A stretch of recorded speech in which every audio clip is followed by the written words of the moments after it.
Yes, people, how's it going? Welcome back to the channel. Of course, as you can see, outside Villa Park with my brother. Steph, man, the Villa, what are you telling me, bro, man? I'm there, man. Bad weekends, as we all know. Yeah. Embarrassed, as we all man. know. But it's Monday. We got to keep moving it, roll to the next game. But, boys, so we need to make sure we touch on that game. Let's go, man. Let's get into it, people, man.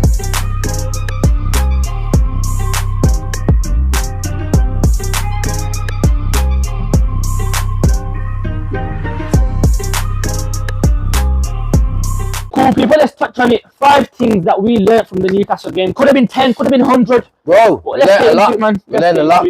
First one, people, team selection, bro.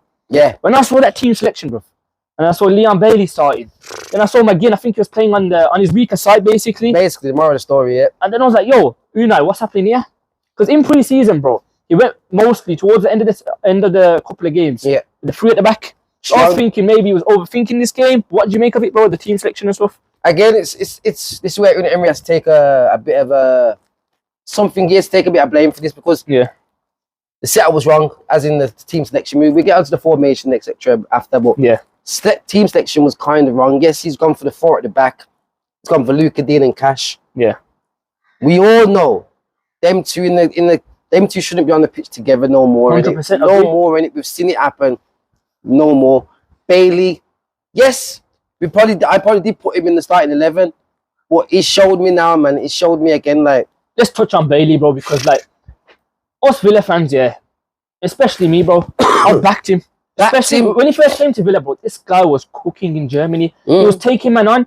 Well, I don't know what's happened to him. Like, yes, we've gave him the first season injury, cool. Yeah. Second season, not as good, but we thought he can bring something next season after that. And now I just don't. I don't see it. I don't see him bringing a lot. Like do you think he's trying to take on a wing, the left back? Yeah. I know Dan Burn. Is it Dan Burn? Yeah, Dan Burn. Yeah. Left back he was against. I know he's strong, but he's slow. He ain't got no pace. You've got the pace, brother. You should be going past him and zooming. Do anything? Yeah. Didn't see it, man. So that way for team selection for me from Unai Emery was kind of wrong. Should have brought in somebody else. 100%, man. I feel like he should have started young Philly, exciting. No one knows what he's going to do. Where with Bailey, it's like Eddie Howe's played against him 3 times now. Yeah. He knows, man. He knows what Bailey can bring and what he can't. So for me, I'm no disrespect to Bailey. That's the only thing I think that Unai Emery went wrong with. 100% was that side with Bailey. 100%. And like you said, McGinn. Oh, McGinn, bro, like playing in the wrong position. Like, I was thinking, why is he playing on his weaker side? Surely to get the best out of a play, you play him on the stronger side of the position, you know what I mean? Again, Unai probably wanted that Musa Diaby and Bailey link-up play. Yeah. He probably wanted that, but it weren't the one, man. Next time we got to keep McGinn on the one side that he plays, one side that we know he can bring. Because again, he's playing in the position that he shouldn't be in anyway. Yeah, definitely. You know? He's a centre midfielder. He's always a box-to-box player. He's a person that likes to take the ball at the pitch. Put him on the wing now. We've been asking for quite a lot. Yes, he did last season, but he did it on the side that he wanted to. Yeah. So to start him the first game against Newcastle on the wrong side, this wasn't the right. I just think overall the team selection was wrong. And listen, we're the first ones to back Bailey. Let's be real. And all the players in our club, but we just got to call it out if it's not happening. 100%. Well, let's get into the second one, the tactics, bro. Yeah. Unfortunately, Unai Emery is gonna have to take blame. And listen, for me, it's the only game that he's probably got the team selection wrong, the tactics wrong. Since he's been here, I'll be real. And that's a massive positive. Let's be real. It's true. It's a massive positive. Of course, you don't want to lose 5-1, but 5-1. I have to say, I know, man, it's mad. But let's touch on the tactics, bro. The high line, line, bro. Don't even say just a high line. Yeah. Because it ain't just no high line. Like I said in my video, it's a high line, bro. It's not no joke now. It's really like, bro, with the way how we seen that high line. Yeah. It was absolutely different, bro. Like, it was crazy. The thing is, last season, we knew how to stop that high line. Yeah. So why all of a sudden now is we're getting cooked? And the thing is, to stop players running in behind, you got to show some intensity in that midfield. I think 100%. In that midfield and the wings as well, especially on the right hand side. Yeah. We got cooked differently. Got cooked, man. Like the high line was too much. Like on the side where Luca Dean was, on the side of Matty Cash. This is where the wingers get involved now, and this is where it was completely poor. It's completely poor because that's all they did. They realised first half, second half, where they could press us and where to find space. And Manny said it in his tactical villains video. Yeah, he said it in that video. So that's what they did. They found the space. Harvey Barnes. Listen, And Harvey Barnes didn't even start, but he was the main threat when he came. I told you so. Yeah, but this guy always scores against us. You know, it's that always. Every time he comes and plays against us, he's always scoring, man. But so like when it gets to the tactics, so I would say like that high line. Yeah, it's not for every game. Honestly, that's what I don't mind if you're gonna do it for some games, but it's not for every game. Especially the teams that have got wingers that can be a big threat like Barnes for us. That's especially the tactics as well. You got to show intent as well. You have to show intent. Definitely. If you're not showing intent and you're just literally not even man mark, even you touched on that as well. Man marking the players, watching out for the space. They lost the players. Tracking, they weren't tracking no players. What happened to the tracking the players?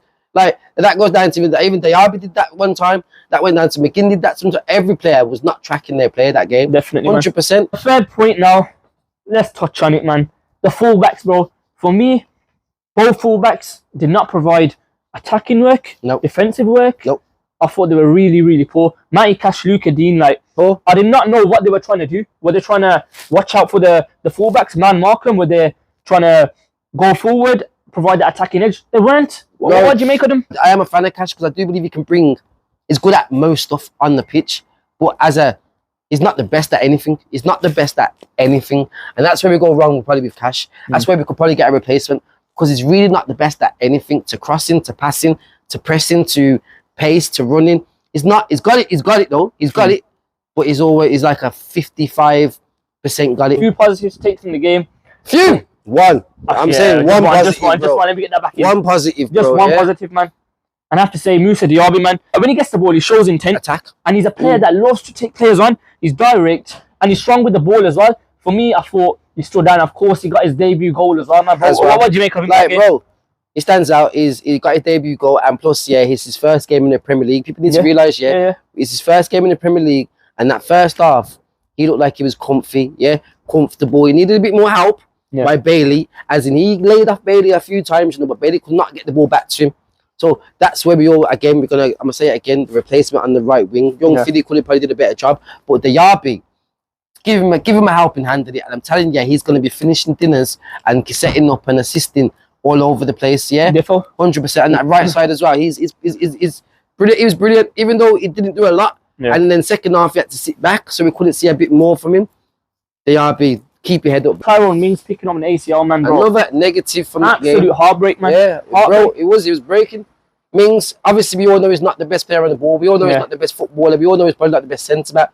But for Aston Villa, the last 4 years, he's been vital leadership. Yes, when he had the captain badge, he was poor that season. But besides that, every other season, we all know what Mings brings. It's that leadership, it's that verbalness, it's that positioning players, it's that, telling players with man on, it's everything. Just to echo what you said, like, Tyrone Mings is a player, like you said, he's not the best technically. He's not the best technical centre back out there, but what he brings is the stability into the centre backs. You can organise a back line. If players are not pulling their weight, he'll tell him. He'll tell him. He's right. He'll tell him. Shouting. Exactly. Them up, man. So I think now Tyrone Mings is, when he got injured, do you think that the players had that in their mind and they're like, oh, Mings is injured now? Wait, that's a good question. That's what probably conceded that many goals. Nah, the thing is, remember conceding from that high line?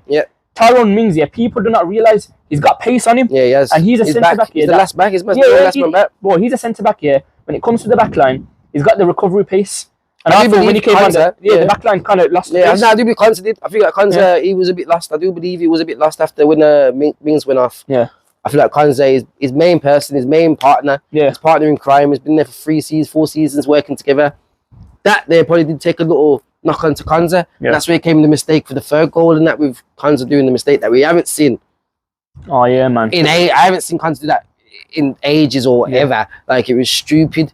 He lost the ball, pressure Isaac, and Mings there probably would have shouted at him, and Mings was, honestly, I'm telling you, people might laugh and say Mings was a vital player for us for that back line. Not the best, as you all know. We all know Konsa's better than him, as you all say, but as leadership and controlling it, it's Mings, man. But definitely Mings. Big loss, man. Big loss. Big loss, man. I'm not sure how long he's going to be out for. Speedy recovery to you, Tyrone. Yeah, speedy recovery, man. Hopefully you get back quick, man. But yeah, I just want to touch on, before we go, one last point on Ollie Watkins, bro. When it comes to finishing, for me, he had chances, man. He had chances to score, and I think when it was 2-1, bro, him and I think it was Moussa Diaby as well. They had chances. They should have finished, man. So you think with Ollie Watkins, first half, second half? Say that what you say. You think with Ollie Watkins now we might need a more clinical. I'm not saying get rid of him or anything like that. No. What I'm saying is, do you think we need competition for him to elevate? Yeah, that's what I'm gonna get into my video as well. Cause that's what I do believe with it. The depth, like people say, we got depth. We have got depth in midfield and etc. in certain places, but the depth in everywhere. Yeah, and this is where it come. This way, it could come into uncomfortable. Yeah, you know what I mean. So again, Watkins, I know he's gonna bring it. Don't get twisted. It's Newcastle first game. Can't get ahead. He's going to bring it, but that game there, that assist, he got the assist, but the hold up play was a bit iffy. Yeah, taking on people was a bit iffy, losing the ball quite easy. Again, first game, first intense game. We'll see second game in it, but like Watkins. One last thing I want to touch on Watkins is I think he's a confidence player. But you saw when Unai Emery came in, I think he gave him the confidence straight away. This guy was bagging goals straight, man. So I hope he don't take no confidence from that game. I'm hoping. I hope the players don't drop their heads in that, man. Because listen, everything we'll touch in the preview. We'll do that very soon, people. Yeah. But that game, I want to see Watkins hopefully get on the score sheet, man, and literally prove people that he is that clinical striker and he can become that top level. Like, put it this way, I had people saying, like I was saying, Watkins could be on par as Isak's a very good player. Yeah, good player. Man. That Saturday, I got nothing to say to people now. For now, even though I can still pick up my gunshot at Watkins, but it's still gunshot at Watkins. But Isak showed him that day. Isak showed him. We'll see what happens next game. Listen, next game, Ali gunshot at Watkins is scoring. But anyway, people, let us know your thoughts in the comments below. Of course, Steph Manavilla, man. Make sure you subscribe to him, people. We're back now, people, man. Consistency. What man? 2 videos in 2 weeks, is it? Say it or man. 2 videos in a week or something like that. Yeah, man. But yeah, people, stay tuned. Like, comment, subscribe, and yeah, man. Up the villa. Man.